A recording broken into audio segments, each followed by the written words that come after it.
이동형 뉴스 정면 승부. 이동형의 뉴스 정면 승부.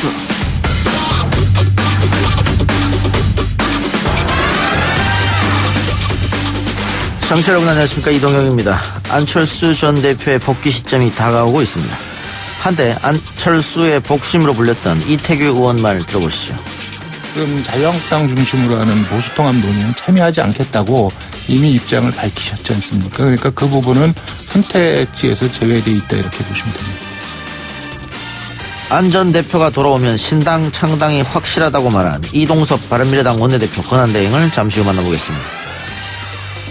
60여 명을 증원을 해야 되는 상황인데 실제로는 병원에서는 한 37명만 증원하고 나머지 이제 30명만 뽑을 예산을 기존 간호사들, 병원에서 월급 주고 있던 그 일반 간호사들 월급을 이제 국비로 돌리는 겁니다. 유희석 아주대 의료원 원장이 이국종 교수에게 욕설 등 폭언을 퍼부는 녹음 파일이 계속 논란입니다. 외상센터의 운영난 문제는 지속적으로 제기돼 왔던 문제이기도 한데요. 전문가와 함께 한번 짚어보도록 합니다. A야사에 대한 계속 복무 결정을 통한 우리 군의 항골 탈퇴를 강력히 촉구한다. 한국군 최초의 성전환 수술 트랜스젠더 부사관 탄생을 환영한다. 성전환 수술을 받은 부사관의 전역 심사를 앞두고 있습니다. 군인권센터에서는 환영의 뜻을 밝혔는데요. 이 문제와 더불어 오늘의 이슈 기자 언박싱에서 알아봅니다. 특정 시점에 따라서는 북미가 먼저 나갈 수도 있고 또 남북이 먼저 나갈 수도 있다고 생각을 합니다. 강경화 외교부 장관이 폼페이오 국무장관과 만나 했었던 말이었습니다. 이를 두고 제재 예외 사항인 금강산 관광이나 이산 가족 문제 등이 남북 간 먼저 논의되는 것 아니냐는 해석이 나오는데요. 전문가와 함께 3부에서 이야기해보고요. 총선을 앞두고 각 당에서 2030 청년층을 대상으로 한 공약들을 내놓고 있습니다. 청년 정치인들이 본 청년 공약들 어떨까요? 1월 16일 목요일 이동희 뉴스 정면 승부 시작합니다.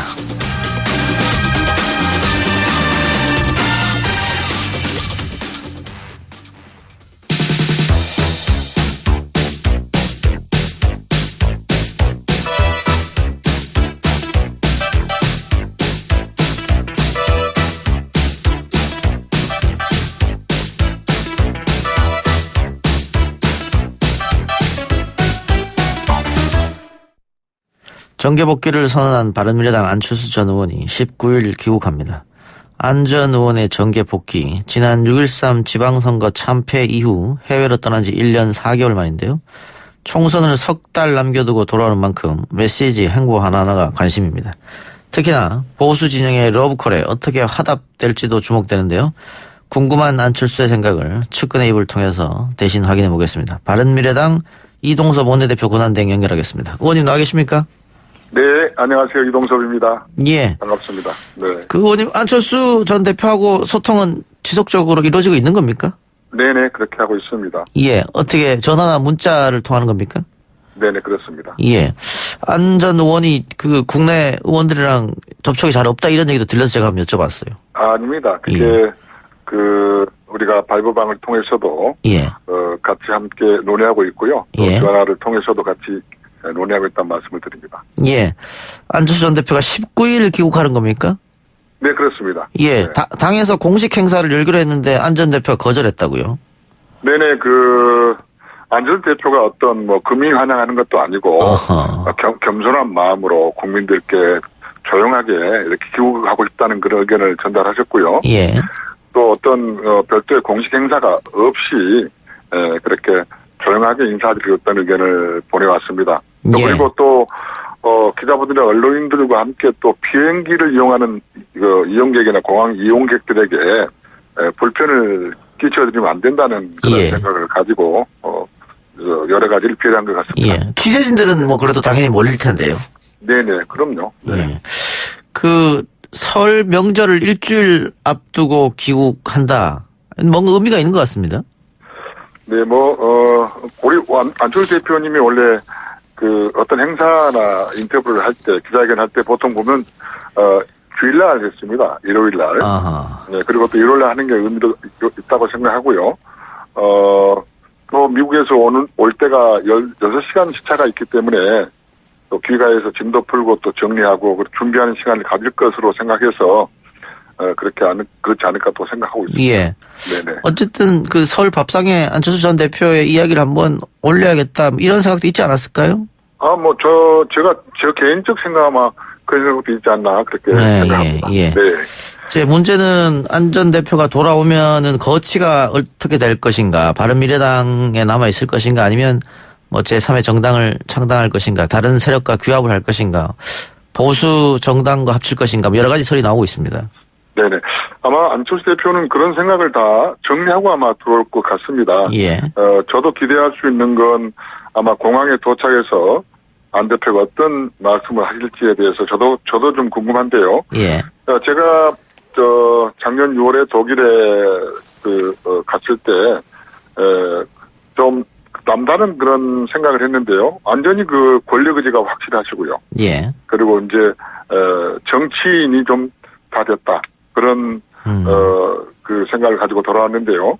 아마 다른 모습으로 이렇게 얘기할 것 같습니다. 그런데 지금 일단은 저희들이 이제 바른미래당에 소속돼 있고 안철수 대표를 지지하는 의원 7명이 예. 그리고 또 현재 바른미래당의 당원이기 때문에 일단은 귀국하자마자 바른미래당 쪽의 인사들과 서로 교감을 하지 않을까 그런 생각을 하고 있습니다. 예.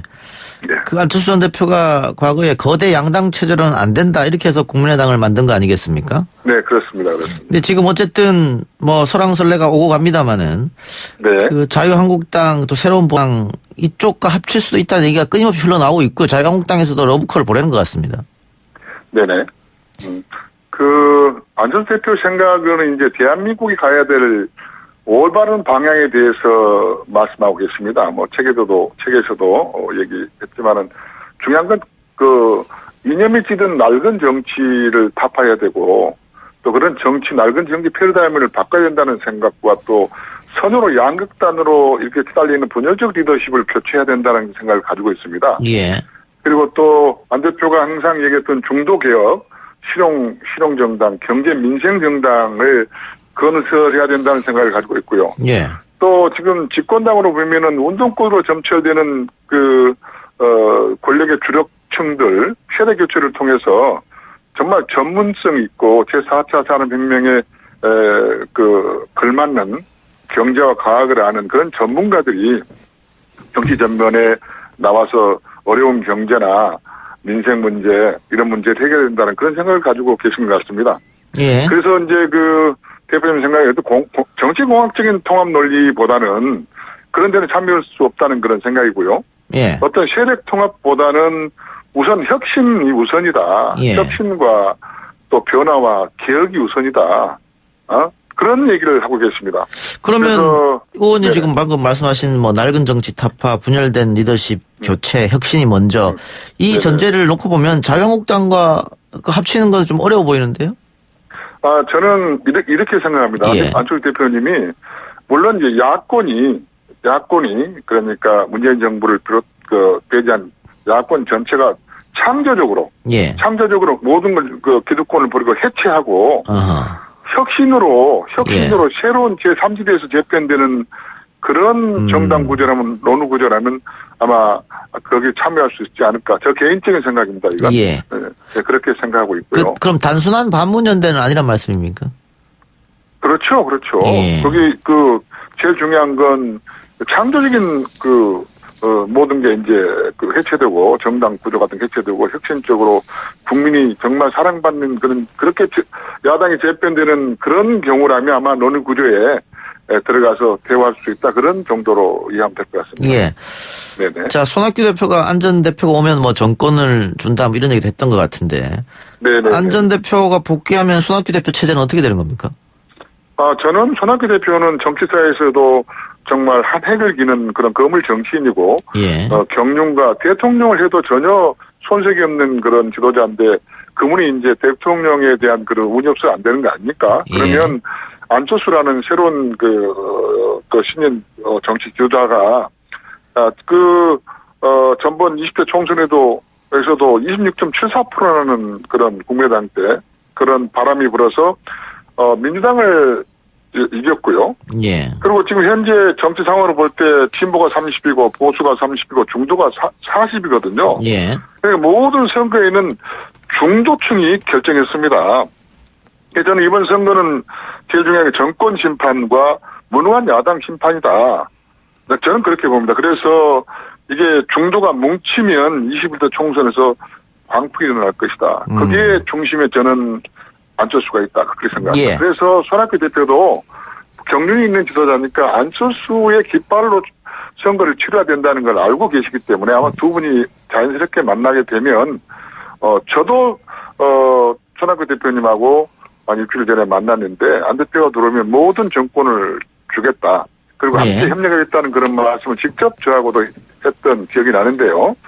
아마 그런 정도의 정치 지도자는 된다. 손학규 대표가. 예. 네, 그래서 그걸 믿고 한번 기다려보는 그런 알겠습니다. 생각입니다. 예. 네. 의원님 아까 모두의 안철수 전 대표가 권력력도 생겼고 정신이 다 됐다 이런 말씀 해주셨는데 네네. 최근 안 전 대표의 정치 노선이 어떠냐 이런 여론조사가 있었습니다. 거기서 네. 뭐 보수, 중도, 진보 다양한 대답이 나왔습니다만 모르겠다는 응답이 가장 많이 나왔거든요.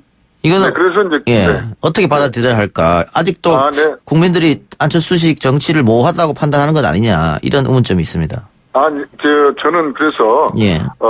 그런 부분에 대해서 항상 좀 불만이 있었는데 예. 제가 그 독일에 가서 봤던 안철수 대표는 단호함과 또 정치력이 확실히 달라지는 그런 또 모습을 봤고 또 이분이 또 독일의 그 막스 프랑크 그 연구원으로서 연구하면서 그동안의 정치를 많이 시행착오를 겪으면서 했던 것들을 많이 좀 이렇게 공부했지 않나 그런 생각이 듭니다. 그래서 아마 잘할 것 같고요. 이번에 좀 달라질 것이다.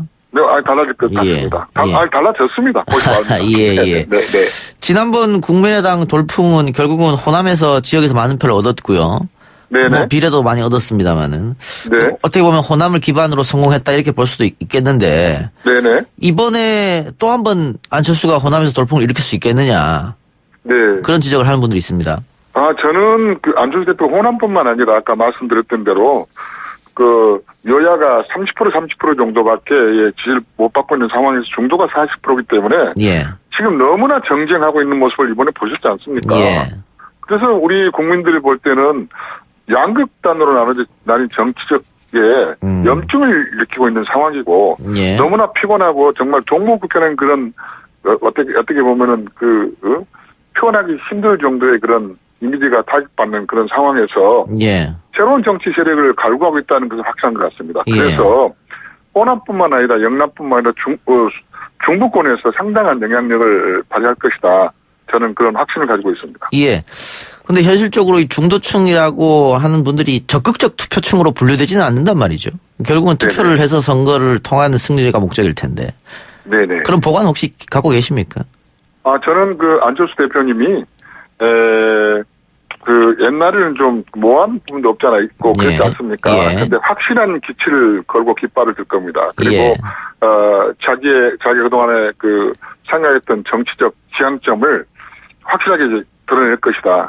그렇게 하면 국민들이 아마 그 요즘에 그 너무나 정치권이 혼탁한 상황에서 좀 깨끗하고 솔직히 말씀드리면 지금 나라가 엄청나게 좀 어렵지 않습니까? 부동산 문제 때문에 양극화가 되고 경제 문제가 바닥이고 남북 관계도 좀 엉망이지 않습니까?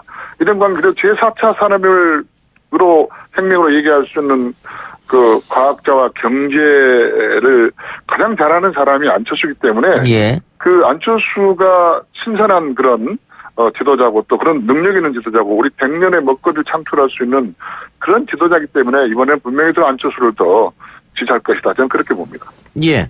안 전 대표 이번에 돌아오면 어쨌든 이 선거에는 출마하는 것이죠. 뭐 비례가 됐든 지역구가 됐든. 저는 그렇게 생각합니다. 그런데 예. 그 안철수 대표가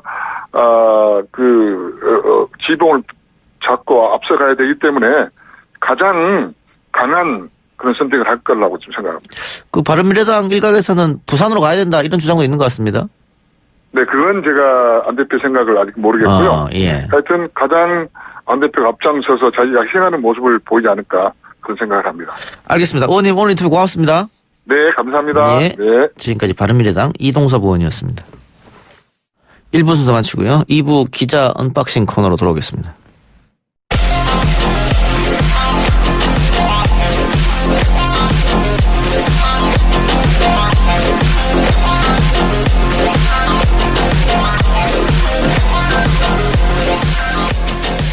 YTN 라디오 이동현 뉴스 정면승부 2부 시작합니다. 오늘 나온 뉴스들을 언박싱해드리는 기자 언박싱. 오늘은 오마이뉴스의 박정호 기자 나왔습니다. 어서 오십시오. 안녕하십니까. 총선이 90일 앞으로 다가왔는데요. 여야는 나름 준비를 하고 있는 것 같습니다. 네, 그렇습니다. 이해찬 더불어민주당 대표는 신년 기자간담회에서 이번 총선은 대한민국이 과거로 후퇴하느냐, 촛불혁명을 완수하고 미래로 전진하느냐를 결정하는 중요한 분수령이 된 선거라며 문재인 정부의 성공과 대한민국의 미래를 위해 민주당이 승리하는 선거다라고 강조를 했습니다. 예. 반면 황교안 자유한국당 대표는 서울시당 신년 인사회에서 나라 망치는 정권을 우리는 반드시 막아내고 나라를 살려야 한다며 총선에서 반드시 우리가 압승해야 한다라고 강조했습니다. 예. 여야는 또 서로의 1호 공약이죠. 이걸 맹비난하면서 기선 잡기에 나서기도 했는데요. 이인영 민주당 원내대표는 당 정책조정회의에서 한국당이 1호 공약이라고 공식 명령한 재정 건전화, 또 탈원전 정책 폐기, 노동시장 개혁 공약에 대해서 철저한 반대 공약, 과거로 돌아가는 공약이다라고 비판했고요. 황교안 한국당 대표는 당 최고위원회의에서 민주당 1호 공약, 공공 와이파이 구축에 대해 국민 불만을 잠재우기 위해 실효성 없는 공짜 와이파이 확대 마케팅하고 있다. 혈세를 끌어다가 표를 매수하겠던 것이다라고 주장을 했습니다. 한편 한국당이 오늘 또 공약 발표한 게 있어요. 재건축 재개발과 주택담보대출 기준을 완화하고 분양가 상한제를 폐지하는 내용을 골자로 하는 주택 공약을 오늘 발표했고요. 또 한국당은 총선 후보자 선정과 공천, 경선 룰을 결정하는 공천관리위원회 위원장에 김영호 전 국회의장을 임명하면서 본격적인 공천 작업을 예고했습니다. 예. 인재 영입 발표도 양당은 가속하고 있는 것 같습니다. 그렇습니다. 오늘 양당이 인정을 발표했어요. 민주당은 세계은행 선임 이코노미스트인 39세 최지은 박사를 9번째 영입 인재로 발표했는데요. 부산 출신인 최 박사는 미국 하버드대 케네디 스쿨에서 행정학, 국제개발학 석사를 마쳤고요. 이후 영국 옥스퍼드대에서 국제개발 박사학위를 땄습니다. 현재는 세계은행에서 중국 재정 근대화 사업, 또 경제개발 계획 수립 지원 사업을 지휘하고 있고요. 최 박사는 입당식에서 세계 곳곳 100여 국을 다니며 쌓아온 나름의 경제 식견을 바탕으로 현재 대한민국이 직면한 문제를 해결할 정책과 법을 만들고 싶다. 이런 입당 포부를 밝혔습니다. 예. 한국당은 4번째 영입 인사인데요. 산업재해 공익 신고자 47세 이종원 씨를 발표했습니다. 한국당은 이른바 김용균법 첫 시행일을 오늘 이 씨를 인재로 영입하면서 약자 편에 서서 힘들고 고달픈 자기 인생을 감내하며 쌓아오신 수호천사로 공정과 정의를 다시 쓰겠다라고 강조를 했습니다. 이 씨는 산업재해 관련 내부 고발 이후에 사측으로부터 사내 전산망 접속 제한, 대기 발령, 부당 정보 이런 여러 가지 불이익을 받았다고 하는데요.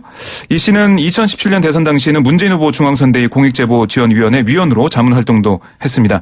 오늘 환영식에서 이 씨는 이렇게 얘기했어요. 처음에 한국당 영입 제의를 받고 많이 고민했다. 어떻게 보면 공익신고자가 불편할 수밖에 없었던 당이었기 때문이다라고 얘기를 했지만 염동열 영입위원장이 수차례 설득하며 진정성을 보여줬고 어떤 정당도 공익신고자에게 30%의 공천 가산점을 준다는 혁신적인 방안을 내놓은 적이 없어서 당의 결정에 큰 감동받았다. 이렇게 강조했습니다. 알겠습니다. 자, 이해찬 대표가 유튜브 방송에서 장애인을 폄하했다 논란이 됐습니다. 네. 그랬는데 자유한국당에서 이 발언을 비판하면서 또 한 번 장애인을 폄하하는 발언을 해서 그렇습니다. 이 여야가 다 사회적 약자에 대해서 편견이 너무 심한 거 아니냐 이런 지적이 있었는데요. 이해찬 대표 기자간담회에서 이 대표의 장애인 폄하 비하 발언 관련 질문이 4번이나 나왔다면서요? 네, 좀 이 질문이 집중됐다는 느낌이 들었는데요. 오늘 간담회에서 첫 질문은 이렇게 장애 비하 논란 관련해 어떻게 생각하냐 이런 얘기 나왔는데 이해찬 대표가 어느 쪽을 낮게 보고 한 말이 아니다. 그런 분석이 있다는 얘기를 제가 전해 들어서 한 말인데 결과적으로 여러 가지 조금 상처를 줬다고 하면 죄송하다는 말씀 다시 드리겠다라고 말을 했습니다. 예. 사과를 다시 했고요. 그런데 또 질문이 나왔어요. 이런 발언들이 여러 번 있었는데 총선에 영향을 줄 수 있다는 지적이 나온다. 이런 질문에 그런 말을 자주 한 것은 아니다라며 지난번에도 무의식적으로 했다고 말씀을 드렸고 이번에도 의도를 가지고 한 말은 아니고 그렇게 분석한 얘기를 들었다는 정도인데 다시 한번 사과드린다라고 답을 했어요. 그랬더니 또 질문이 나왔습니다.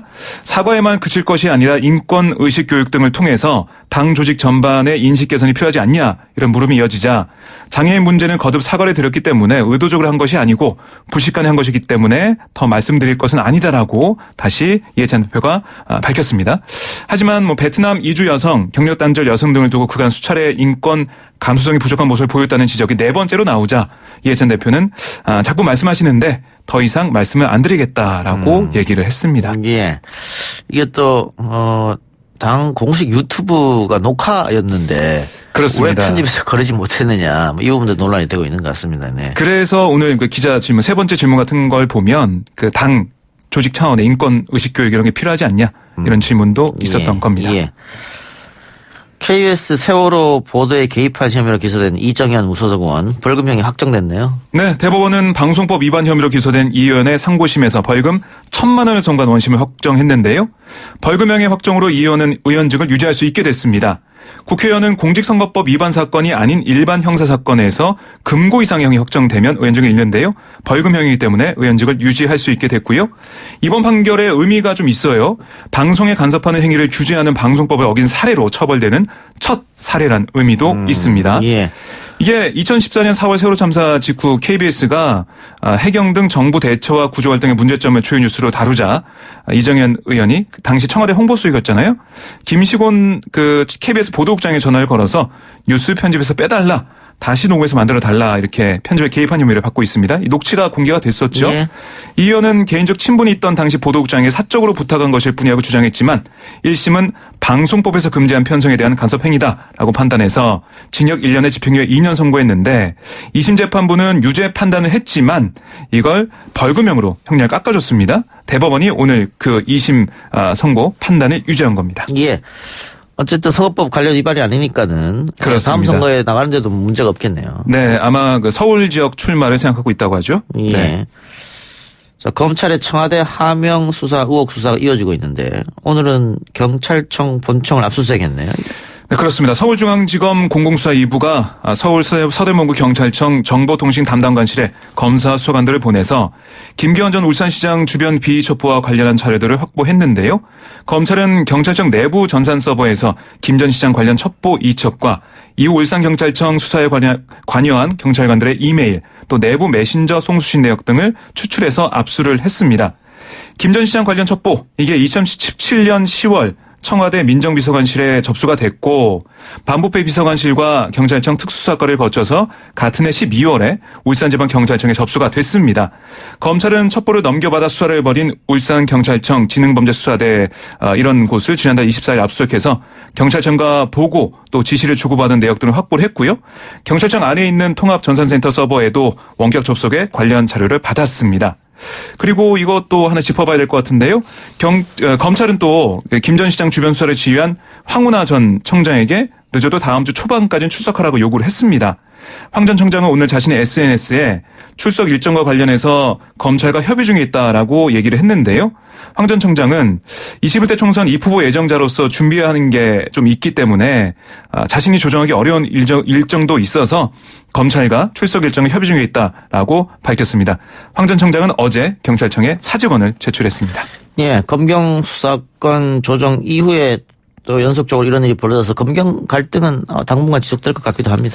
네, 그렇습니다. 또 이 주광덕 한국당 의원이 문자 내용을 전해 들었다라고 예. 하면서 그 내용을 기자회견하기도 했는데요. 여기에 관련한 이 고소고발이 경찰에 예. 있었습니다. 예. 경찰도 이걸 수사할 걸로 보이기 때문에 다시 또 수사하다가 압수수색 영장 신청하기도 하겠죠. 그러면 저번처럼 생기부 때처럼 그렇습니다. 조국 전 장관 때처럼 휴대폰은 또 압수수색이 안 받아지고 이메일만 되거나 이런 일이 있을 수도 있는데요. 검찰과 경찰에 어떻게 보면 서로 수사하는 이런 모습, 서로 요구하는 이런 모습 이게 계속될 것으로 보입니다. 예. 성전환 수술을 받고 돌아온 부사관이 여군으로 복무를 이어가겠다. 이 설명이 필요할 것 같습니다. 예, 경기도 북부의 한 부대에서 복무 중인 부사관 A씨가 지난해 휴가를 내고 태국에서 성전환 수술을 받은 것으로 전해지고 있는데요. 어허. A씨는 부대 복귀 이후에 군 병원에서 의무 조사를 받았고요. 군 병원은 심신장애 상급 판정을 내렸습니다. 예. 그러니까 A씨가 휴가를 가기 전에 군 병원은 A씨에게 성전환 수술을 하면 군 복무를 못할 가능성이 있다고 고지한 것으로 알려졌는데 예. A씨는 여군으로 복무를 이어가겠다라는 의사를 밝힌 것으로 전해지고 있습니다. 육군은 조만간 전역 심사위원회를 열어서 A씨의 전역 여부를 심사할 계획인데요. 예. 현행 법령에는 남성으로 입대한 자의 성전환 후 계속 복무에 대한 규정이 별도로 존재하지 않습니다. 그렇겠죠. 예, 그래서 이거를 좀 판단해봐야 될 것 같은데요. 육군 관계자는 군 병원의 심신장애 판정에 따라 적법하게 절차를 진행 중이다라고 설명했는데 이 성전환자의 계속 복무 여부는 국민적 공감대 형성이 필요한 사안으로 보인다며 예. 입법과 제도 개선이 필요하다 이렇게 강조를 하기도 했습니다. 예. 뭐 첫 사례니까 아무래도. 그렇습니다. 좀 당황스러운 그런 부분도 있을 것 같아요. 육군 입장에서도요. 예. 이와 관련해서 군인권센터는 오늘 오전 기자회견을 열고 이 부사관이 계속 복무할 수 있도록 군이 태도를 바꿔야 한다. 이렇게 촉구를 했습니다. 결론 언제 납니까? 이게 좀 걸릴 것 같아요. 정확 일자가 안 나왔는데요. 아마 결론이 나게 된다면 그 결론에 대한 또 감론을박이 있을 것으로 보입니다. 그렇겠네요. 알겠습니다. 좀 지켜보고요. 오늘 여기까지 하죠. 네, 알겠습니다. 예, 지금까지 기자 언박싱 오마이뉴스 박정호 기자였습니다.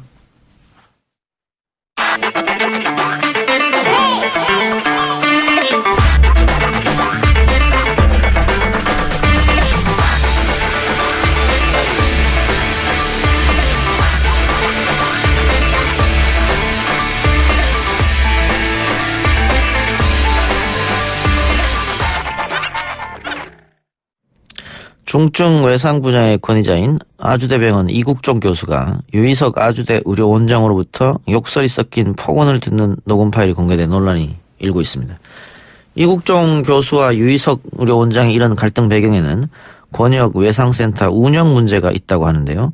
의료계에서는 이번 사태의 근본적인 원인이 권역 외상센터의 고질적인 적자 문제에 있다고 지적합니다.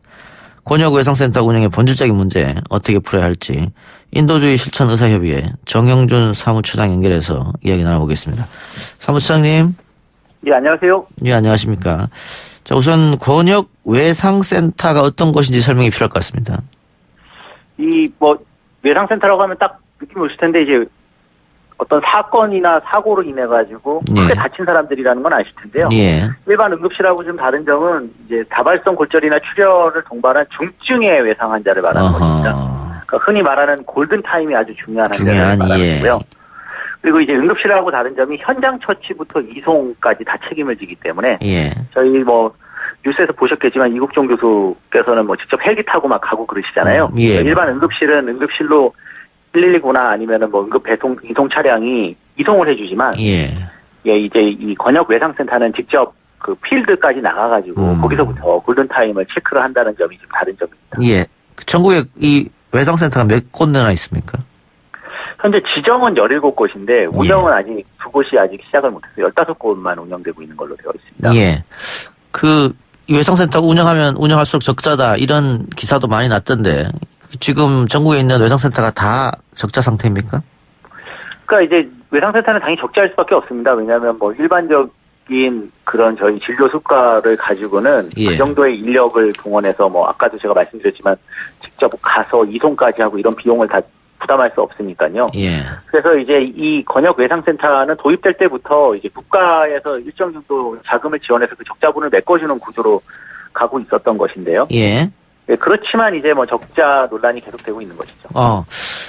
그래서 지금 이국종 교수가 주장하는 것은 외상센터 병상이 모자라는데 본원에서 병상을 지원해주지 않는다 이런 겁니다. 이런 건데 맞습니다.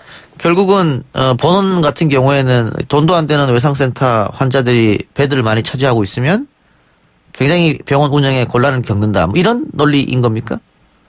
그런 논리도 하나가 있고요. 그러니까 이제 기본적으로 수익성에서 당연히 그냥 본원 병상에 입원해 있는 분들이 훨씬 수익성이 좋을 수밖에 없는 구조거든요. 외상은 훨씬 더 많은 인력이 일단 투자되기 때문에 인건비라든가 공간도 훨씬 더 많이 소모가 되고 또 치료제도 많이 소모가 되니까요.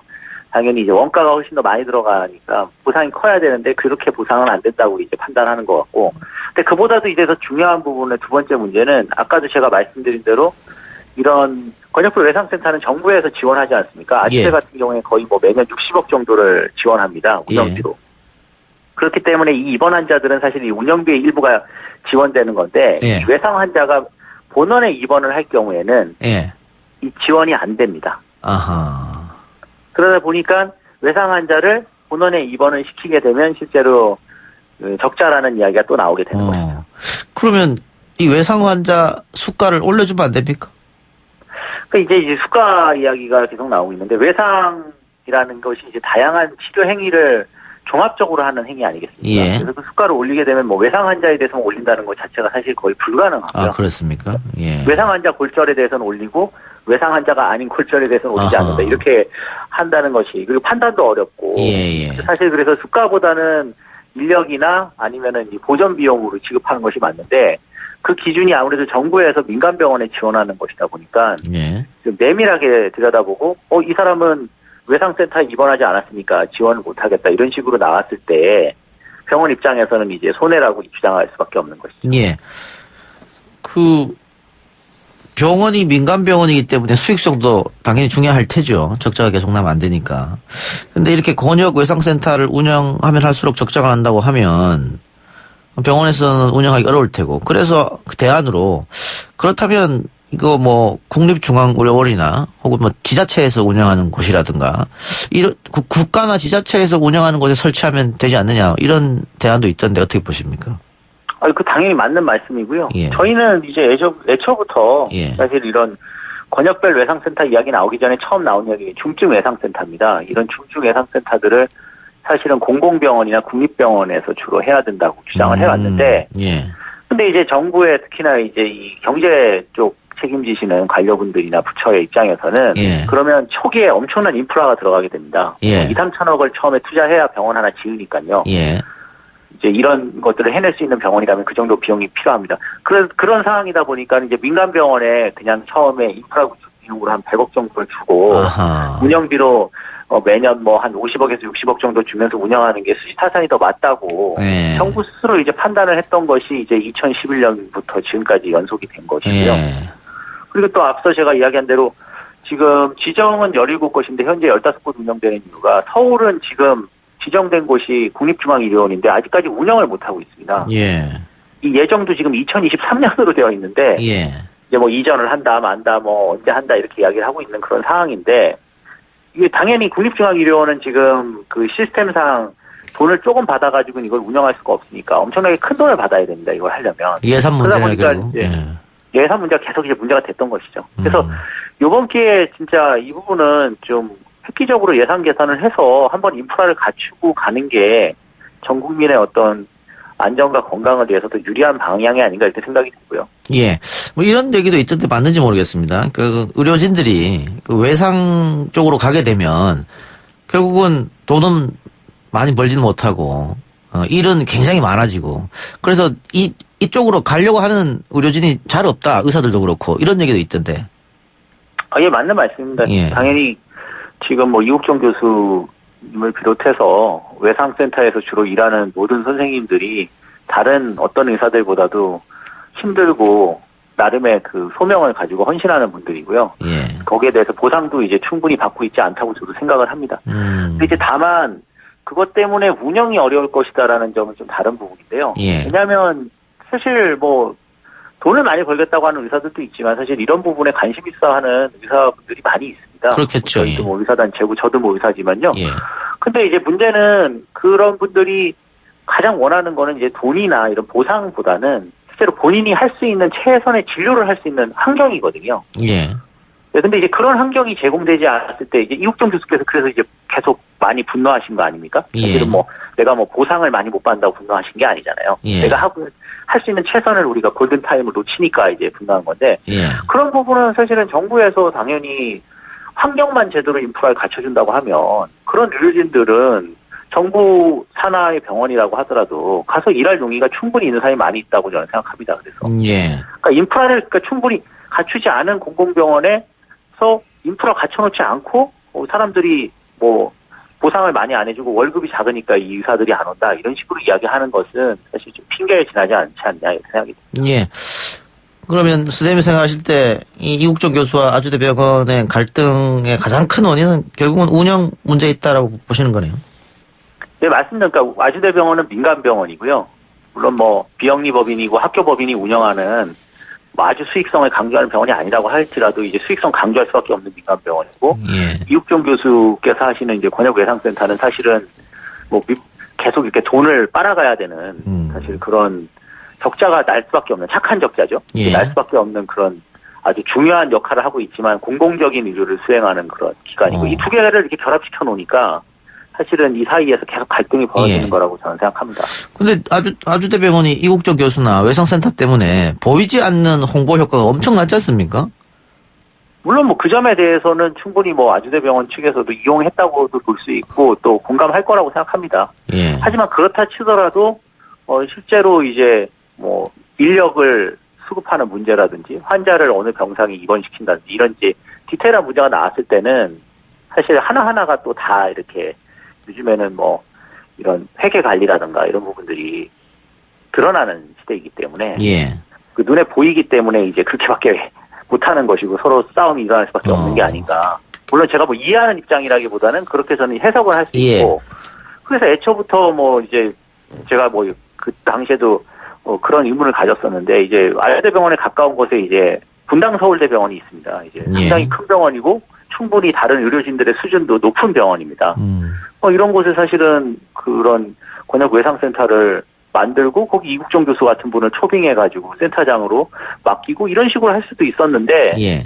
실제로 이제 초기에 돈을 너무 조금 들이려고 하다 보니까 지금 계속 이제 한번 경로를 잘못하다 보니까 악순환이 되는 것이 아니냐 이런 생각이 듭니다. 예. 그러면은 어떤 방법이 있을까요? 제일 좋은 방법이. 결국은 국가에서 예산을 좀 투입해서 새로운 병원을 만들어야 된다 이렇게 보신 겁니까? 일단 지금 이제 운영되고 있는 곳들 중에 이제 아주대병원 외상센터는 아주 운영이 잘 되고 있는 곳이고요. 예. 전국적으로도 이제 가장 모범이 되는 곳이니까 여기서 뭐 센터를 뭐 하거나 이런 부분은 아니고 좀 더 예산을 투여해서 이 센터를 운영하면서 동시에 지금 이번에 드러난 것이 지금 아주대 권역외상센터가 지금 100병상인데 100병상을 초과할 정도로 환자가 몰린다는 거 아닙니까? 예. 그렇다면은 뭐 이제 아까 제가 말씀드린 대로 뭐 이런 국립대 병원들 를 이용해가지고 특히나 뭐 한국의 가장 그래도 그 의료 수준에서 높다고 국민들이 인정하는 서울대병원이나 뭐 이런 국립대학병원들을 이용해가지고 거기에 환자를 좀 분산하는 좀 만들고 거기도 이제 닥터 얘기를 두고 그다음에 뭐 처음에 세팅할 때는 뭐 도움이 필요하다고 하면 뭐 이국종 교수님 같은 분을 이제 초빙해가지고 사실 그런 곳에서 또 한번 크게 센터를 개소해서 운영하는 방법들이 있지 않을까 이렇게 생각합니다. 알겠습니다. 오늘 인터뷰 고맙습니다. 예, 감사합니다. 예, 지금까지 인도주의 실천연사협의회 정영준 사무처장이었습니다. 1부 순서 마치고요. 뉴스 듣고 옵니다. 아 글쎄 안 들려 들을 뉴스 없어 아무 뉴스도 귀에 들어오지 않아 듣고 또 들어도 들을 뉴스 없어 만든 게 2%야 이동영의 뉴스 정면승부 YTN 라디오 이동영의 뉴스 정면승부 3부 시작합니다. 최근 문재인 대통령이 신년 기자회견에서 북미 대화만을 바라볼 게 아니라 남북 독자적으로 추진할 수 있는 협력 사안들을 강조했었는데요. 문재인 대통령의 올해 정책 기조를 남북 협력에 둠에 따라 강경화 외교부 장관도 김현철 통일부 장관도 남북관계 개선을 위해 북미 관계를 기다리지 않겠다고 밝히는 등 정부가 남북관계 개선에 속도를 내고 있는 모양새입니다. 우선 고려 대상은 금강산 관광 재개 카드로 무엇보다 북한의 호응 여부가 중요한 관건이 될 것으로 보이는데요. 한동대학교 국제지역학 박원곤 교수 연결해서 이야기 나눠보겠습니다. 교수님. 네, 안녕하세요. 네, 안녕하십니까. 예. 최근 문재인 대통령이 신년사와 신년 기자회견에서 북미 대화만 바라볼 것이 아니고 남북 협력을 추진해야 한다라고 얘기를 했었는데요. 예. 문 대통령의 기조가 달라졌다 이렇게 봐도 될까요? 네, 기조가 바뀐 것은 맞습니다. 예. 한국은 이전에는 북미 대화를 촉진하고자 해서 처음엔 뭐 중재자라는 표현을 쓰다가 이제 촉진자 역할을 하지 않았습니까? 예. 작년 6월 판문점 회동에서도 우리 문재인 대통령은 이제 한 발 물러서서 옆에서 좀 있는 그런 입장을 밝혔었죠. 그런데 작년에 뭐 기억들 아시겠지만 북미 대화가 전혀 진전이 되지 못했고 이번에 예. 하노이 회담이 결렬됐고 10월달 스웨덴 스톡홀름에서도 결렬이 됐고 또 12월에는 뭐 이른바 크리스마스 선물로 한바탕 또 파동이 있지 않았습니까? 한반도 긴장이 고조됐고 예. 그리고 나서 연말에 북한이 전원회의를 통해 이른바 이제 정면화 노선을 천명을 했습니다. 그 노선에 따르면 북미 대화가 매우 어려운 그런 상황이죠. 우리 정부는 이런 상황이 도래해서 이제 남북 관계를 통해서 이걸 돌파하겠다. 말씀하신 것처럼 뭐 북미 대화와 비핵화를 완전히 부인하지는 않습니다. 그럼에도 남북 관계를 복원하고 강화해서 북미 대화와 비핵화를 추동하겠다. 그러니까 약간의 기조가 바뀌었다라고 판단이 됩니다. 그 문재인 대통령이 그동안 미국 눈치를 너무 보는 것 아니냐 이런 지적이 있었던 것도 사실인데 교수님도 거기에 동의하십니까 혹시? 뭐 눈치를 본다라기보다는 이게 제재랑 관련이 있지 않습니까? 그렇기 예. 때문에 제재는 뭐 미국의 독자 제재도 있지만 유엔 제재도 있기 때문에 예. 그리고 제가 이야기로는 작년 뭐 2월 말씀드린 하노이 회담 결렬 이후에 한국이 이런 여러 가지 방안들을 놓고 고민을 했었는데 결국 이 제재의 벽을 넘지 못했다 그렇게 판단이 됩니다. 예. 그런데 그 김정은이 지난해 신년사에서 네. 금강산 관광 또 개성공단 조건 없이 받아들이겠다 이런 얘기를 했었는데 결국은 북한 입장에서는 금강산 관광은 제재 대상이 아닌데도 불구하고 네. 그 남쪽에서 미국 눈치를 보기 때문에 결국 못하는 거 아니냐 이렇게 판단한 것 같아요. 아니요, 그 금강산 관광 같은 경우에도 지금 뭐 우리 정부가 얘기를 하고 있는 개별 관광, 예. 그 독자적으로 개인이 가는 거는 제재 대상이 아닌데 예. 이전같이 했던 거는 우리가 단체 관광 아닙니까? 예. 이게 남북 합작 사업이면 이건 제재 대상입니다. 그러니까 제재 유엔 제재 23971로 기억하고 있는데 거기에 보면 기존의 북한과의 모든 합작 사업도 중단하도록 돼 있거든요. 예. 이건 제재 대상이죠. 예. 그런데 지금 뭐 기조가 좀 달라졌다고 합니다만은 예. 뭐 제재인 것도 뭐 국제사회 협력을 받아서 이렇게 하겠다 이런 얘기를 했단 말이죠. 그렇다면은 어떻게 될까요? 그 강경화 외교부 장관도 북미 대화에 앞서 남북 협력이 먼저 이루어질 수 있다. 폼페이오 앞에서 이런 얘기를 했는데 미국은 우리 정부 입장을 그대로 받아들일 수 있을까요? 그 대답에 대해서 일단 우리 정부가 폼페이오 장관이 밝힌 입장은 뭐 이해한다라고 얘기를 했다라고 알려져 있는데요. 예. 그러니까 이해한다라는 게 그 외교적인 표현이죠. 수사하고 이해한다라는 것이 반드시 동의한다는 뜻은 아니다라고 볼 수 있습니다. 물론 뭐 동의를 했을 수도 있고요. 뭐 그거는 제가 정확한 내용은 확인이 안 되긴 하는데 지금 그 미국 같은 경우에도 제재의 틀에서 벗어나지 않은 남북 협력, 예를 들어서 개별 관광 같은 경우에는 반대할 수는 없죠. 그거는 뭐 우리 그 제재 틀이 아니니까. 뭐 다른 나라에서도 다 개별 방문하니까요. 뭐 하니까 예. 안 된다고 뭐 노골적으로 미국이 얘기할 수 없는 것은 사실입니다. 근데 지금 전체적인 미국의 분위기와 전체 정책은 미국이 뭐 아주 명확하게 밝혔는데 비핵화와 남북 협력이 같이 가야 된다. 그러니까 지금 비핵화에 대한 대화는 북미 대화는 사실 비핵화 대화가 핵심 아닙니까? 예. 그런 대화가 전혀 안 되는 상태에서 남북 협력이 먼저 가면 안 된다라는 입장은 분명히 밝히고 있고요. 예. 미국은 지금 두 가지가 신경 쓰이는 거죠. 이 남북 협력은 결국 말씀드린 제재와 관련돼 있는데 이게 예외가 되고 면제가 되면 전체적인 제재 공정화 틀어질 것이다라는 그런 우려가 있고요. 예. 두 번째는 지금 이란에 대해서는 미국이 제재를 강화하고 있지 않습니까? 예. 그런데 이런 상황에서 북한에게 오히려 유화적인 입장을 보이면 지금 트럼프 대통령이 재선 앞두기인데 국내적으로 매우 부담이 되죠. 이미 뭐 미국 언론에서는 북한에게는 설탕을 주고 이란한테는 소금을 주냐 이제 그런 얘기가 벌써 나오고 있거든요. 예. 그런 것들이 미국 입장에서는 신경 쓰이는 것이죠. 근데 북미 대화가 지금 전혀 진전이 안 되는 상태에서 네. 이란과는 갈등이 심해졌단 말이죠. 트럼프 입장에서도 계속 이렇게 갈 수는 없는 노릇 아니겠어요? 트럼프 대통령 입장에서는 일단 북한이 이른바 금지선, 우리가 계속 얘기했던 ICBM 대륙간 탄도미사일이나 핵 실험을 하지 않는 정도면 일단 북한을 관리한다라고 해봤고요.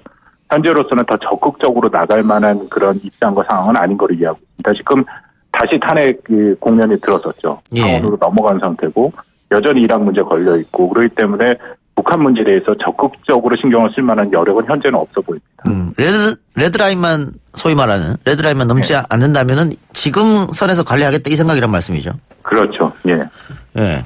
그래서 이제 우리 정부 입장에서 계속 손 놓고 있을 수는 없지 않느냐 아마 이렇게 판단한 것 같습니다. 근데 현실적으로 그렇다면은 남북 협력이 가능하겠느냐. 문 대통령은 지금 남북 철도 도로 연결, 금강산 관광 재개, 접경지역 협력, 도쿄올림픽 공동 입장 단일팀 구성 뭐 이런 여러 가지 안을 일단 내놨는데 이게 현실적으로 가능하겠습니까? 나름대로 이것을 내놓은 거를 두 가지죠. 하나는 그나마 이제 좀 제재 면제 가능성이 있는 거고, 또 하나는 또 북한이 어느 정도 관심을 가질 만한 것들로 추려서 나왔는데요. 이게 지금 새로 나온 것은 아니고 작년부터 우리 정부가 여러 차례 북한에 전달한 겁니다. 근데 결론부터 말씀드리면, 예를 들어서 지금 말씀은 도쿄올림픽 공동입장식과 단일팀 구성 같은 경우에는 전혀 관련이 없지 않습니까? 예. 북한이 응할 가능성이 없죠. 그 비무장지대, 국제평화지대도 마찬가지인데, 이것도 작년부터 우리 정부가 계속 얘기를 했고, 우리 대통령 유엔 연설에서도 얘기를 했는데, 북한이 여기에 대해서 굉장히 비판적인 얘기만 하고 있거든요. 예. 그러니까 북한이 사실 지금 원하고 있는 건 아까 말씀하신 개성공단과 금강산, 그것도 개별의 수준이 아니라 전에 했던 것처럼 이제 대규모 현금이 넘어가는 형태로 그런 그 단체 관광을 다시 재개하는 것이 일단 북한의 입장에서는 원하는 것이다. 그렇게 판단이 됩니다. 예. 관건은 그럼 북한의 호응이네요. 예. 그렇다면 금강산 개성공단은 쉽지 않을 테고, 금강산 관광 재개를 고리로 북한의 호응을 끌어낼 수 있는 방법은 없을까요? 지금 검토되고 있는 것이 이제 개별 관광인데요. 통일부가 지금 계속 검토를 하고 있다라고 알려져 있는데, 이게 금강산도 간단한 게 아니라 금강산 관광이 중지된 게 지금 2008년에 우리 한국인 관광객이 피살되지 않았습니까? 예. 그 후에 이제 안전보장 조치가 있어야 된다라는 거고요. 예. 개별 관광 자체는 말씀드린 것처럼 유엔의 제재 대상은 아니죠. 예. 그래서 우리 정부가 지금 고민을 하고 검토하고 있는 안이 이른바 이제 비자를 만든 방식이에요. 예. 근데 이것도 이게 쉬운 게 아니라, 첫 번째, 북한이 여태까지 한국 주민의 개별 관광을 허용한 적이 한 번도 없습니다. 예. 개별 관광은 안 된다라는 거죠. 해본 적이 없다라는 거죠. 예. 그리고 보통 제3국을 통해서 방북하는 한국 주민 같은 경우에는 초청장을 일단 있어야 되고요. 북한 관련 기관. 예. 그리고 그 초청장을 갖고 주로 이제 베이징에 가 북한 대사관에서 비자를 밟았어요. 예. 그러니까 그 두 가지가 다 있어야 되는데, 지금 이렇게 하는 게 어려우니까 우리 정부는 그냥 비자만 받으면 가면 된다라고 하는데, 지금 비자를 받고 과연 우리 한국인의 안전이 보장되느냐에 대해서도 논란의 여지가 있죠. 잠깐만, 제가 약간 이해가 안 되는 부분이, 단체 관광은 안 되고 개별 관광은 가능하다는 말씀이지 않습니까? 근데 개별 관광이 여러 사람이 다 개별적으로 간다고 지원을 하면 그게 단체 관광이 될 수도 있는 거잖아요. 그렇게 할 수는 있겠죠. 예. 그렇게까지는 제가 생각을 못 해봤는데, 만약 그런 방식으로 해서 한다면 가는데, 어쨌든 북한이 여태까지 개별 관광을 허용한 적은 없습니다. 예. 주로 단체 관광이고, 기관의 초청을 받아가는 그런 형태고, 금강산도 사실 단체 관광으로 갔으니까요. 예. 그럼 북한이 어떻게 나올 것 같습니까? 지금 북미 대화가 계속해서 이루어지지 않고 있고, 북한은 무슨 크리스마스 선물이니 이런 얘기 했다가 실질적으로 행동은 옮기지 않았거든요. 그게 가장 큰 문제입니다. 예. 북한이 수용을 해야 우리 정부의 입장이 정책이 어느 정도 되는데, 제 판단에는 북한이 수용할 가능성이 크질 않습니다. 개별 관광이나 금강산 관광도, 왜냐하면 북한의 김정은이 2019년 1월 신년사 아까 말씀하신 거 명확하게 얘기했거든요. 예. 금강산 관광과 개성공단을 전면 재개하라. 이건 개별 관광이 아니라 대량 현금이 들어온 이전 방식의 관계를 해야 된다라는 거고요. 그러려면 이제 제재 면제를 받아야 되는데, 이 제재 면제는 말씀드린 것처럼 미국이 강력하다라는 입장이고, 그 지금 두 가지 산을 다 넘기가 현재로서는 어렵다고 보입니다. 예. 근데 문 대통령이 신년 기자회견에서 대화를 통해 협력을 늘려나가는 노력들은 지금도 지속되고 있다. 또 보이는 게 다가 아니다. 이런 식으로 이야기를 했는데, 그렇다면 물밑 접촉은 있는 거 아닌가 이렇게 생각이 되는 거 아닙니까? 근데 그거는 정말 정부 차원에서 공개되지 않은 형태로 움직이는 거면 모르겠는데요. 예. 그건 제가 확인할 수가 없습니다. 예. 근데 지금 겉으로 드러나는 것들을 보면 그런 모습들은 안 보이죠. 예를 들어 대표적인 게 김계관 북한 외무성 대변인이 담화를 발표해서, 그때 정용 실장이 미국 가서 트럼프 대통령 만나서 김정은 위원장 생일 축하 메시지 전달한 걸 바로 반박을 해버립니다. 예, 그랬죠. 예. 만곡은 그런 하지도 마라, 굉장히 거친 또 언사가 나오는데요. 예. 그런 형태를 보면 과연 지금 물밑으로 어떤 형태의 접촉이 있는지 그거는 제가 확인할 수가 없고, 또 북한의 입장은 명확합니다. 말이 아닌 행동으로 보여라라는 거죠. 작년에 우리가 여러 차례 여러 형태의 지금 얘기했던 그런 남북 사업들을 여러 가지 제시를 했는데, 말로만 하지 말고 그냥 진짜 해라라는 게 북한의 기본 입장이죠. 그러니까 이게 북한이 조금 이해가 안 되는 게, 트럼프하고 김정은의 관계는 좋다 이런 얘기를 몇 번 되풀이 강조하거든요. 예. 그러면서 우리 쪽 지도자한테는 남측 관계다 이런 표현을 쓰면서 굉장히 맹공을 퍼붓고 있단 말이죠. 예. 이유는 어떻게 해석해야 될까요? 한국에 대해서는 지금 북한이 그 말씀하신 걸 굉장히 감정적인 반응이 보이고 있어요. 그런데 이게 지금 작년 2월 하노이 그 북미 정상회담이 결렬이 되고 지금 북미 관계가 안 좋고 그런 것들이 한국 정부의 탓이다라고 북한이 인식을 합니다. 그래서 그런 담화들이 뭐 지난 한 2달 동안 계속 나왔고 굉장히 거친 언사가 나오고 있고요. 두 번째는 그럼에도 만약에 남북관계 의미 있는 남북관계를 하려면 북한이 계속 요구한 게 그 지금 전체적으로 국제사회와 미국이 주도하는 제재에서 한국이 이탈해라. 우리 민족끼리로 해서 북한의 편을 확실히 들어라. 행동으로 보여라. 그거를 요구를 하고 있는 것이죠. 그런데 사실상 우리 정부는 할 수 없는 것들. 예, 그렇겠죠. 예. 요구를 하고 있다고 보입니다. 그럼 어쨌든 우리 정부에서 적극적으로 나선다 하더라도 북한의 호응은 없을 것이다. 이렇게 교수님은 판단하고 계시네요. 뭐 완전히 제가 단정적으로 말씀드리기는 어려운데 지금 여태까지 북한이 보여왔던 행태를 놓고 종합적으로 판단을 하면 수용할 가능성이 매우 낮다라고 생각을 합니다. 그런데 그 문재인 정권 들어서서 남북 관계가 좋아지고 그다음에 북미 관계도 급작스럽게 좋아졌거든요. 그러다가 뭐 하노이 결렬 이후부터 다 안 좋아져 버렸는데 그 만일 북한의 호응이 있다고 하면 이 남북 관계 증진을 통해서 북미 관계가 자연스럽게 또 좋아질 수 있는 그런 계기는 마련할 수 있는 건가요? 북한이 어느 정도 호응을 하느냐에 따라 달려 있겠죠. 그러니까 북한이 적극적으로 호응을 해서 뭐 예를 들어서 김정은 위원장이 답방 문제도 있지 않습니까?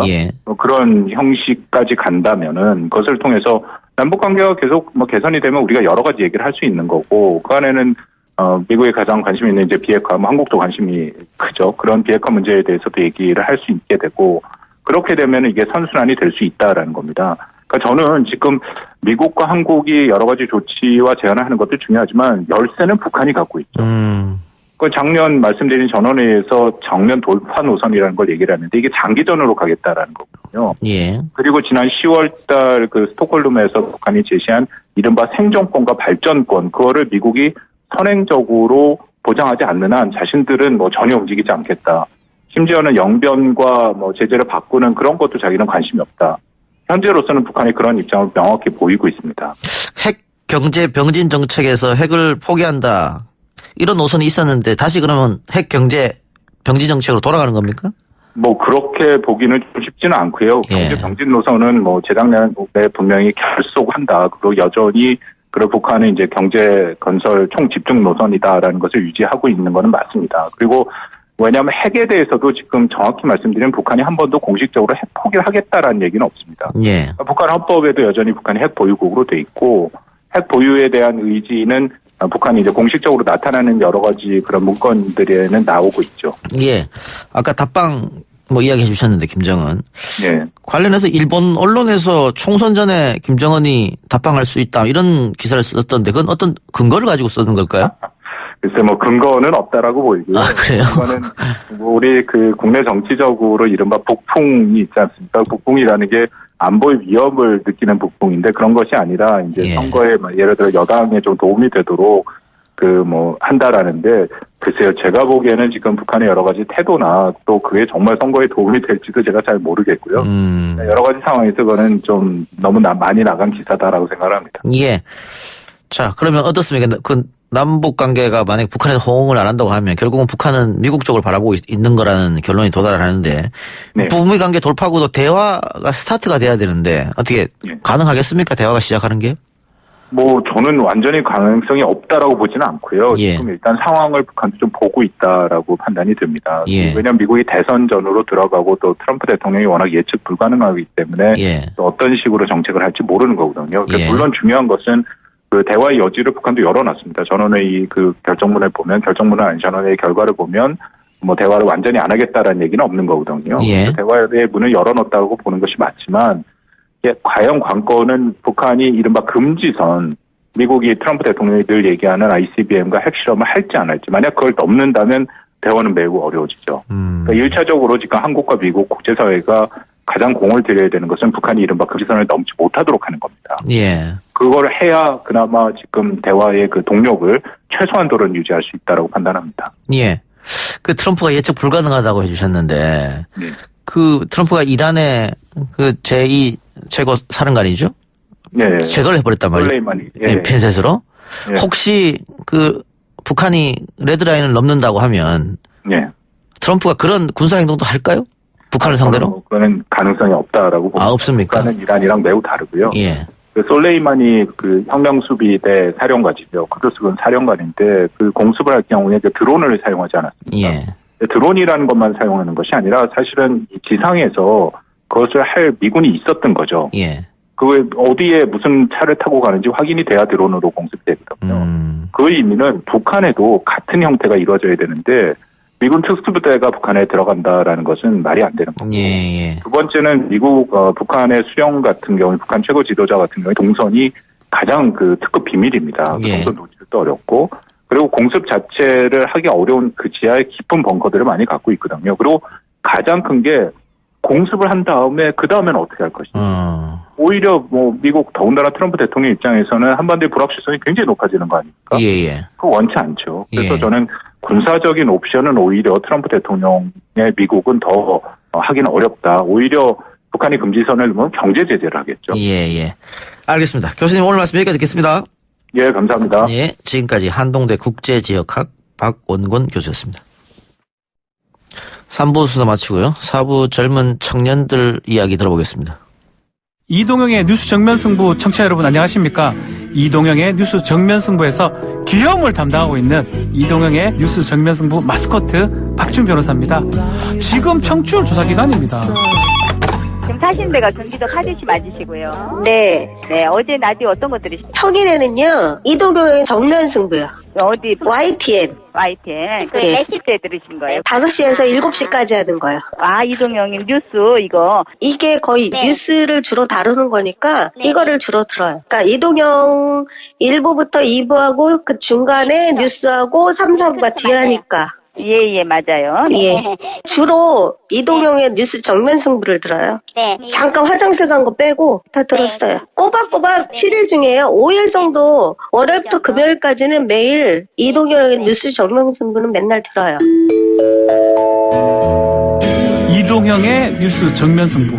우리 모두 지금은 이동형의 뉴스 정면 승부를 듣고 있습니다. 이동형이야. 지금까지 이동형의 뉴스 정면 승부, 이동형의 뉴스 정면 승부, 이동형의 뉴스 정면 승부 마스코트 박준이었습니다.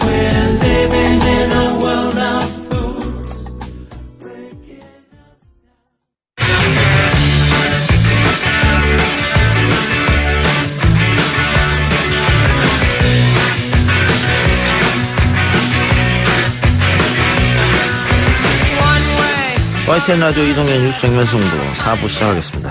이번에는 젊은 정치인들의 생각을 들어보는 시간입니다. 더불어민주당 장경태 전국 청년위원장, 자유한국당 저스티스 리그의 백경훈 의원 나왔습니다. 어서 오십시오. 네, 안녕하세요. 장경태 위원장 종로를 출마 희망지로 썼다고요? 네, 저희 우리 당, 더불어민주당 같은 경우는 이제 공천, 인사 검증을 먼저 받는데요. 그 공직 후보자 검증 시스템을 입력할 때 빈칸을 둘 수 없게 되어 있습니다. 그래서 사실 가장 출마할 가능성이 낮은 종로로 쓰게 됐고요. 빈칸으로 할 수가 없어서. 사실 종로 같은 경우는 저는 이제 개인적으로는 이낙연 총리님과 황교안 전 총리님의 이 대결 구도, 정말 1대1 매치, 빅매치가 꼭 성사되기를 기대하고 있습니다. 예, 이낙연 총리 종로로 이사로 했다고 하니까. 네.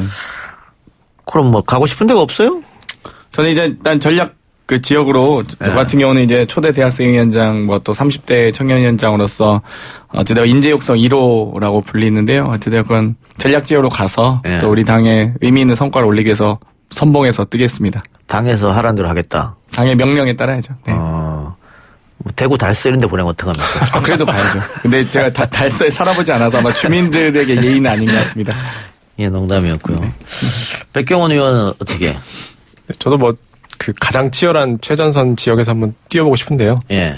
근데 이제 이거는 민주당한테 달린 것 같습니다. 제가 어떻게 되느냐는. 사실 저도 이제 영입된 사람으로서 이제 이 활용이 돼야 될 텐데 플레이어로서 이제 그런 데 있어서 민주당에서 좀 사실 어느 정도 진영이 짜져야 저 같은 사람도 이제 어떻게 좀 활용될 것인가 좀 각이 좀 나오지 않을까 싶습니다. 그 민주당도 같은 생각인 것 같은데요? 예, 그렇죠. 자유한국당에서 어느 정도 진영을 짜고 있냐 이게 봐서 제로 게임 하고 있는 것 같습니다. 아니 저는 저희 같은 경우는 13개 지역 전략 공천도 이미 했고요. 오늘도 공관위가 이제 열려서 이제 이미 후보자 공모도 들어갔거든요. 저희 같은 경우는. 그리고 예를 들면 지금 이낙연 총리님이 만약에 나가신다고 계속 시그널도 보내고 있는데 오히려 자유한국당의 황교안 대표님이 지금 갑자기 뜬금없이 캐스팅 보트 지역은 충청도다 이러시면서 약간 글쎄요. 저 같으면 1대1 매치 좀 회피하시는 게 아닌가 이런 우려도 좀 듭니다. 그 전략 지역구를 정하기만 하고 아직 사람은 안 뽑았잖아요. 네네. 전략 지역은 전략공천위원회에서 할 예정입니다. 네, 근데 아까 황교안 대표님 말씀도 하셨지만은 이게 사실 이거는 기존의 이런 언론 프레임이나 이런 데서 보면 종로가 그럴 수 있지만은 사실 이렇게 얼마든지 그것도 옵션에 놓고 고려하는 것으로 아는데요. 근데 다만 한국당 입장에서 봤을 때 가장 이제 효과적인 그런 지역이 어디냐. 이제 사실 황 대표님뿐만 아니라 이제 주변 지역에 위치는 여파까지도 같이 패키지로 봐야 하기 때문에 그런 거 같이 고려하는 것으로 알고 있습니다. 민주당이 13곳 전략공천 대상지로 선정했는데 서울 종로, 광진을, 용산, 구로울, 경기 부천, 오정, 고양정, 고양병, 강명갑, 의정부갑, 영인정, 세종. 현역 의원들이 불출마한 곳입니다. 이게 다 전략지역으로 선정됐는데 의정부갑 문희상 의원 지역구가 제일 관심이 간다는 얘기가 있어요. 왜냐하면 여기가 지금 아빠 찬스, 세습 이런 논란에 빚어진 곳 아닙니까? 그러니까 문희상 의장의 아들이 여기 공천을 받으려고 준비하는 곳인데 여기를 전략공천 대상지로 선정했다고 하면 문희상 의장 아들은 배제된다 이렇게 읽힐 수도 있는 거 아닙니까? 일단 배제는 아니고요. 기본적으로 이제 우리 당 같은 경우는 공천 시스템이 그리고 공천 룰이 이미 1년 전에 확정되어 있습니다. 그렇기 때문에 공천을 준비한다는 표현보다는 경선을 준비한다는 표현이 맞았던 것 같고요. 이제 그렇다고 해서 아버지가 국회의원이었다고 해서 경선 후보자의 자격, 공무단위권 자체가 배제되는 건 아니기 때문에 이 부분에 대해서 당에서 이제 전략공천위원회, 전략공천 지역이기 때문에 전략공천위원회에서 아마 전략적 판단할 것 같습니다. 진짜 그렇게 생각하시는지 제가 의아한데요. 그러니까 이제는 시대가 바뀌었고, 그러니까 이게 보통의 지금 길 가는 사람 누구를 자꾸 물어봐도 굉장히 좀 의아한 그런 상황인데 이제 그렇게 너무나 당연한 것처럼 얘기하는 게 좀 사실 이게 이런 뉴스가 또 국회의장 발로 나온다라고 하는 것이 여전히 이제 국회라는 공간이 이 과거의 찌꺼기가 여전히 이렇게 남아있는 것이 아닌가. 그거야말로 지금 과거사 청산이 필요한 것이 아닌가 싶고, 특히나 이제 이 공정에 대한 이슈가 굉장히 이제 이 젊은 층에 굉장히 민감한데, 실제 저는 그 뉴스를 보고 이제 문희상 의장님 아드님은 나오기 어렵겠구나라는 판단을 했는데 또 여전히 그걸 고려하고 있다니까 좀 놀랍긴 한데. 제가 당에서 고려하고 있는 건 아니고요. 저의 이제 개인적 의견이긴 한데요. 어찌되었건 그렇다 해서 후보자 자격이 없느냐, 또 사실 그건 좀 다른 부분이죠. 그렇기 때문에 아마도 이제 당에서 조금 더 그 부분은 국민들께서의 눈높이를 맞추기 위해서 고민을 더 할 것 같습니다. 네. 예. 어쨌든 이 논란은 계속해서 이어질 것 같은데, 아버지가 국회의원이라고 해서 아들이 경선이 배제되는 것, 그건 말이 안 되는 것 같긴 합니다. 다만, 아버지가 갖고 있던 조직력, 그런 것도 다 물려받을 거 아니에요. 그러면 경선에서 어떻게 이길 수 있겠느냐, 다른 사람들이. 이런 논란이 당연히 있을 수 있는데 거기에 대해서는 장 위원장 어떻게 생각하세요? 그런 부분도 당연히 이제 소위 이제 기울어진 운동장일 수 있기 때문에 이 부분에 대해서도 종합적으로 판단을 하실 거라고 봅니다. 네. 그러니까 전략지역으로 선정하셨겠죠. 네. 공정하게 한번 뛰어보고 싶다면 사실 그 지역구가 아니라 다른 지역구에 가서 이제 뛰어서 본인의 그런 정치적 자산이나 브랜드를 가지고 이제 정치를 하겠다는 거는 얼마든지 그럴 수 있는데 이제 지역구에서 그렇다라고 하는 건 얼마 전에 출판 기념회 한 거 보니까 거의 한 3,000명 가까이 왔고 또 책 제목도 그지바들이라고 이렇게 나와 있는데 그런 거 보면 사실 어떻게 정치를 하시겠다는 것이 뻔히 보이긴 하는데 자꾸 아빠 찬스는 안 쓰겠다 자꾸 이렇게 얘기를 하는 게 자꾸 혼란스러운 것 같습니다. 근데 백경원 의원이 지금 매섭게 비판을 하고 있습니다만 자유한국당에서도 대를 이어서 정치하시는 분들 꽤 있잖아요. 예, 있는 걸로 아는데 이렇게 바로 이렇게 이어서 아버지에 이어서 이렇게 뜻을 펼치겠다는 분은 저는 없는 것으로 알고 있는데 예를 들어 돌아가셨다거나 아니면 아니면 이제 여러 좀 텀을 두거나 아니면 다른 지역구에 가신 분들은 있는 걸로 알고 있는데 제가 알기로는 텀을 두거나 지역구로 옮기신 분도 있지만 자유한국당 소속 의원님 중에 2-3분 정도는 연속으로 그 지역구에 해당 지역을 세습해서 하신 걸로 알고 있습니다. 예. 근데 어쨌든 과거하고는 조금 다른 것 같습니다. 비판의 강도라고 할까요? 그런 게 좀 다른 것 같은데 민주당이 어떤 결정할지 좀 지켜보고요. 자, 각 당이 지금 총선을 대비해서 1호 공약들을 내놓고 있습니다. 일단 자유한국당에서 탈원전 정책 폐기, 재정건전화법 추진, 고용계약법 제정 이걸 1호 공약으로 내세웠는데 원래 1호 공약은 공수처 폐지 아니었습니까? 공수처 폐지는 김재원 의장이 이제 이야기를 한 건데요. 그러니까 뭐 이런 사법개혁의 첫 번째 과제로서 괴물 공수처를 폐기하겠습니다라고 이야기하긴 했는데 이제 이게 언론에서 굉장히 좀 확대 이런 표현된 측면이 좀 있는 것 같습니다. 실제 이제 당에서도 실제 이제 1호 법안으로 고려를 했던 것은 뭐 이야기하셨던 이런 탈원전에 대한 부분, 노동시장 개혁에 대한 부분, 건전한 재정 운영에 대한 부분 이걸 이제 엮어서 뭐 희망 경제 공약 이렇게 이제 엮어서 낸 걸로 알고 있습니다. 그 공수처 폐지 1호 이야기했다가 당 내에서도 반발이 이르니까 바꾼 거 아닙니까?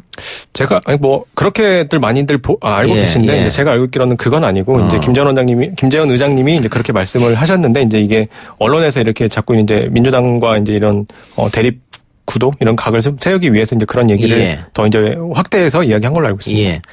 민주당은 공공 와이파이를 전국에 구축하겠다 이겁니다. 그러면서 영화 기생충에 나왔던 장면을 또 패러디하고 했던데 이거 1호 공약으로 내놓고 나서 비판이 좀 있었습니다. 일단 결국은 국민 세금으로 하는 건데 통신비를 내리는 게 여당의 1호 공약이 맞는 게 아니냐. 와이파이를 전국으로 깐다는 것보다는 뭐 이런 비판이 있었습니다.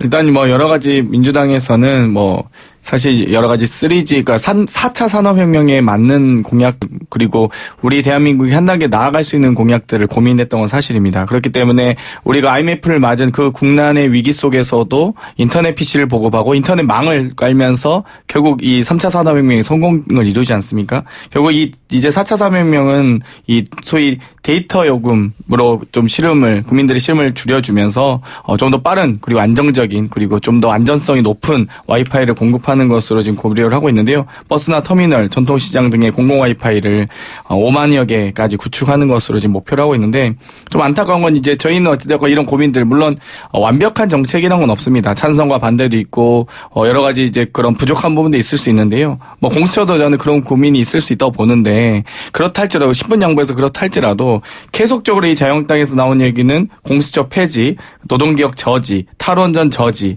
이런 식으로 반대하시기만 하는 것 같아요. 그러니까 아직도 그리고 공약들이 나온 것들이 다 2017년도에 이미 대선 때 나온 것 아니겠습니까?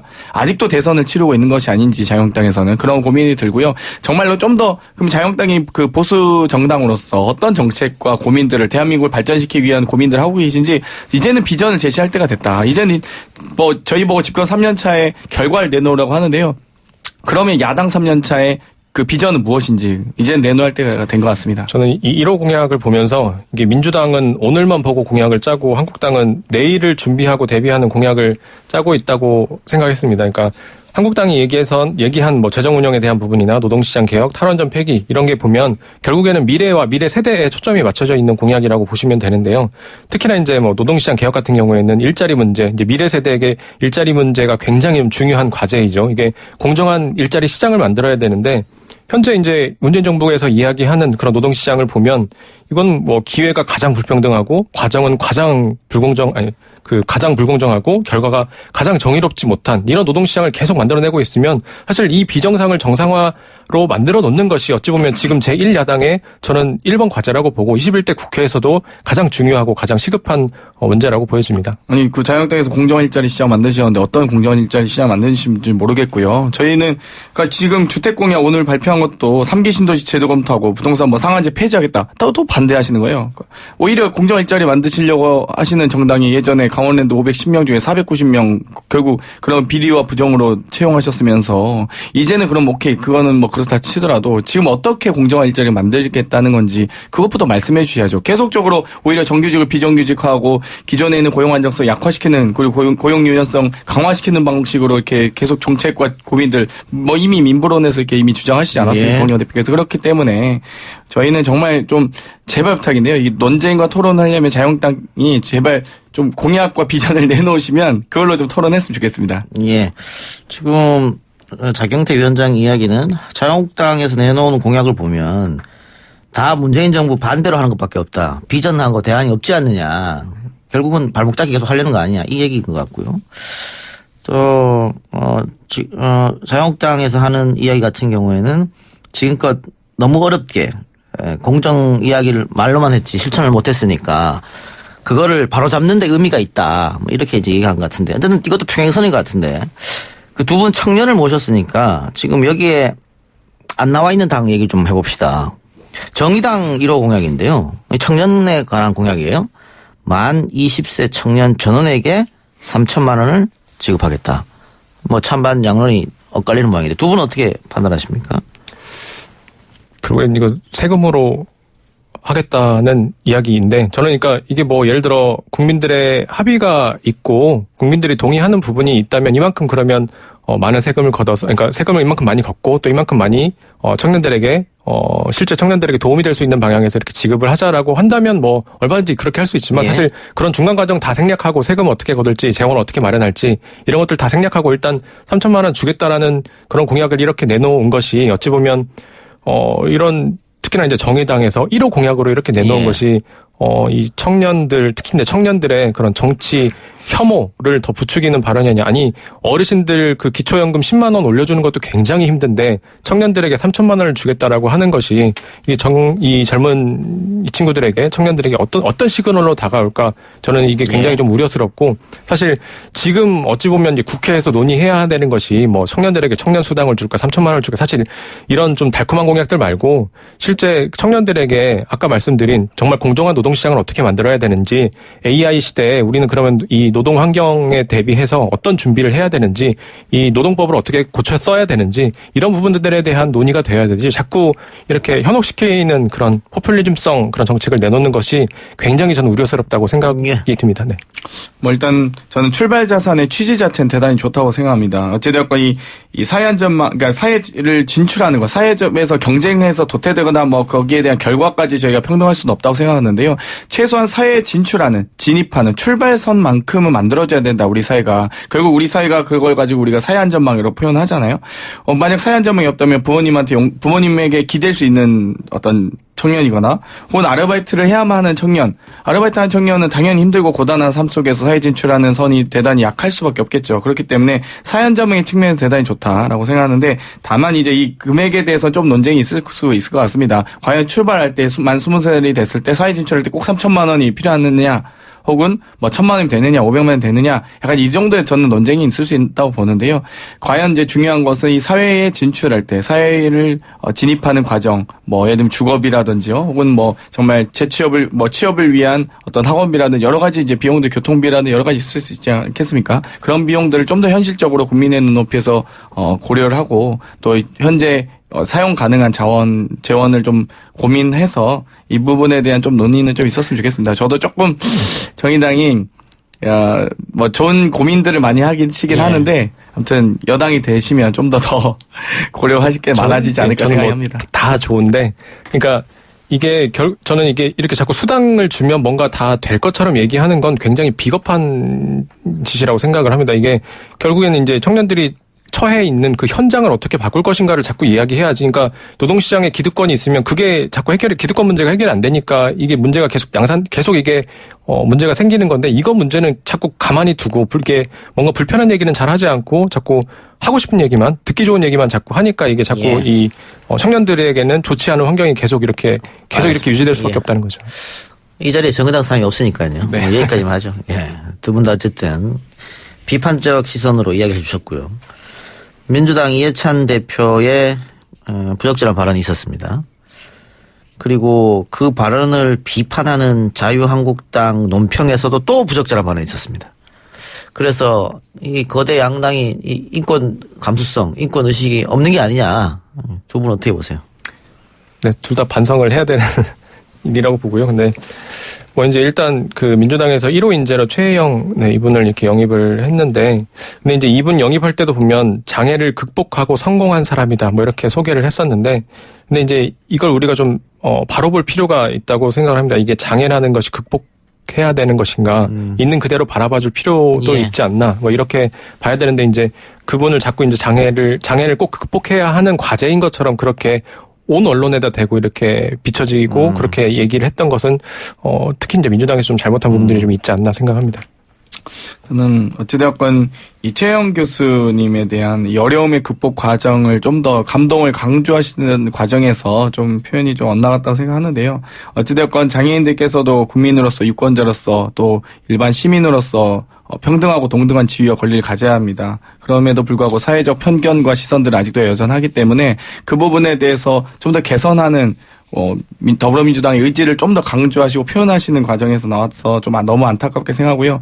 어찌되건 중요한 것은 이런 표현을 가지고 얘기하기보다는 이런 사회적 편견과 시선들을 그리고 혐오와 차별들을 이겨나가야 하는 그런 정당의 노력과 의지가 더 중요하다 봅니다. 그래서 결과로서 증명하고 보여드리도록 하겠습니다. 이게 민주당 유튜브로 방송된 거잖아요. 네. 생방송이 아니거든요. 네. 왜 편집을 못했을까? 그러게 말입니다. 아니 그리고 자유한국당도 아무리 그래도 이걸 논평을 이렇게 쓰면 어떡해요. 예? 네. 할 말이 없습니다. 이건 진짜 삐뚤어진 마음과 그릇된 생각을 가진 사람이 장애인이다. 네. 이건 완전 정의를 내리셨어요. 그래서 삐뚤어진 마음과 생각을 가지신 분은 어떻게 장애인의 정의가 이런 겁니까? 알겠습니다. 어쨌든 네. 이해찬 대표도 공식적으로 사과를 했고 자유한국당 대변인도 사과를 했나요? 제가 그것까지는 확인을 못했는데요. 네. 이 사과는 제가 필요하다면 사과를 하겠습니다. 예. 필요한 부분이 아닌가 그런 생각하네요. 자, 보수 통합 논의는 어떻게 잘 될 것 같더니 또 삐걱거리는데요? 예, 근데 이제 설 전까지는 일단 좀 지켜봐야 되는 것 같고요. 일단 설 전후로는 어떤 식으로든 이제 구체적인 좀 방향이 나올 것으로 다들 보고 있고, 근데 이제 그 과정이 사실 그렇게 순탄하리라고 다들 그렇게 보지는 않았던 것 같습니다. 이제 지금 현재 근데 겪고 있는 진통 이런 것들은 충분히 예상했던 것 같고, 이걸 일단 설 전까지는 지켜볼 필요가 있지 않겠나 싶습니다. 예.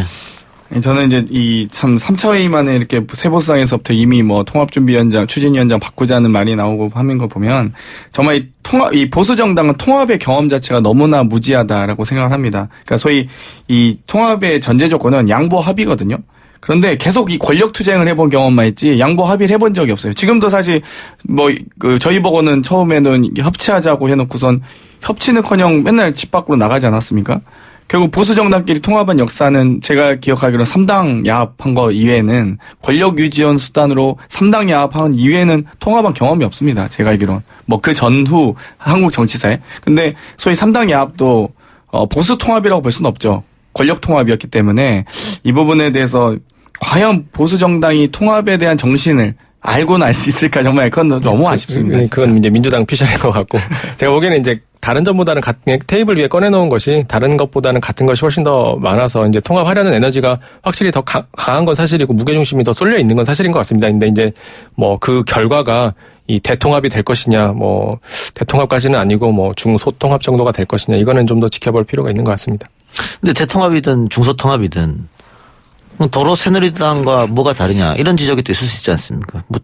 네, 맞습니다. 이제 그렇게 같이 있던 사람들 분열했다가 다시 합치는 건데. 네, 맞습니다. 그래서 이제 그러니까 당 안팎에서 그래서 많이 이야기하는 것이 결국에 먼저 혁신하고 먼저 쇄신하는 것이 먼저 아니냐라고 이야기들을 많이 하는데, 근데 이제 이거를 무자르듯이 쇄신 먼저 하고 통합하고 아니면 통합 먼저 하고 쇄신하고 이렇게 무자르듯이 할 수 있는 건 깍두기 만들듯이 이렇게 할 수 있는 건 아닌 것 같고, 이게 지금 통추위 과정 속에서도 그러면 혁신을 어떻게 할 것인지 쇄신을 어떻게 할 것인지에 대한 것도 이제 꺼내놓고 이야기를 하고 있기 때문에 그것까지도 이제 같이 좀 지켜볼 필요가 있는 것 같고, 적어도 이제 제가 보기에는 그 혁신과 쇄신을 어떻게 할 것이냐라고 보면 그래도 이 보수에 축적된 그 채무에서 좀 자유로운 다음 세대가 좀 나와서 다음 지도자들이 좀 나와서 스크럼 짜서 같이 좀 들어갈 수 있는 방향을 어떤 식으로든 좀 고민해야 되지 않겠나 싶고, 최근 오늘 이제 공관위원장으로 이제 이렇게 언론에도 나오신 김영호 전 의장님도 이제 그런 인적 쇄신, 혁신에 대한 강력한 의지를 가지고 있는 것으로 또 알고 있어서 또 그렇게 같이 좀 봐주시면 좋을 것 같습니다. 예. 공천이 중요한 부분이죠. 지난번 총선에서는 진박 공천 때문에 새누리당 굉장히 힘들었고, 그 전으로 돌아가면 한명숙 대표 시절에 민주당도 공천 때문에 시끄러웠단 말이죠. 공천을 얼마나 깨끗하게 관리하고 공천을 하느냐에 따라서 선거 결과가 좌지우지 되는데, 어떻게 공천에 대한 믿음은 어떻게 있습니까? 이번 지도부에? 예, 그 강력한 의지를 가지고 있다고 생각하고, 그러니까 지금까지도 보면 계속 물론 통합 얘기도 그동안 해왔지만은 강조한 것이 한쪽에서는 통합도 한쪽에서는 인적 쇄신에 대한 강력한 의지를 그동안도 표출해왔고 30% 컷오프에 대한 얘기도 그렇고 청년들에 대한 가산점도 그렇고 그런 부분에 대해서 예. 짧게 10초. 네, 깍두기도 결국 자를 수 있는 힘과 의지가 있어야지 되는 겁니다. 지금 자유한국당 상황 보면 통로에다 양념만 바르고 있거든요. 오히려 저희도 더불어민주당도 사실 가장 좋은 쇄신은 인적 쇄신이고요. 그 가장 좋은 인적 쇄신의 모태는 사실 세대 교체입니다. 알겠습니다. 지켜보죠. 두 분 오늘 토론 고맙습니다. 감사합니다. 저는 오늘 이만 물러나겠습니다. 내일 이 시간 다시 돌아옵니다.